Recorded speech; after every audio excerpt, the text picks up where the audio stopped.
Kengūros priežiūros metodas tai yra oda prie odos kontakto metodas, kuomet ant nuogos mamos ar tėčio krūtinės dedamas nuogas naujagimis. Oksitocinas yra hormonas, kuris veikia būtent pieno išsiskyrimą.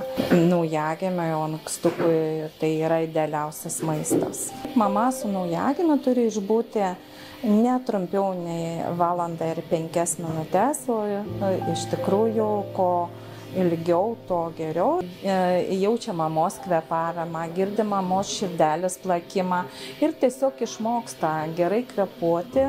Jo širdelė plaka gerų ritmų, yra daryti tyrimai ir pastebėti, kad naujagimiai geriau ir pasisavina maistuką. Ir yra atlikti tyrimai, kurie rodo, kad naujagimiai, kuriems taikomas kengūros metodas, greičiau išvyksta iš ligoninės. Svarbu tinkamai ir pasiruošti. Kėdė ar krėslas turėtų būti labai patogus, jie turėtų būti labai funkcionalūs. Krėslas yra ypatingas tom, kad jisai prie ratukų turi stabdžius. Porankiai reikalingi tam, kad mamos rankos nekabotų ore, kai jinai taiko kengūros metodą. Jo aukštis irgi reguliuojamas. Tas leidžia mamai išbūti ilgesnį laiką tokioj padėtyje.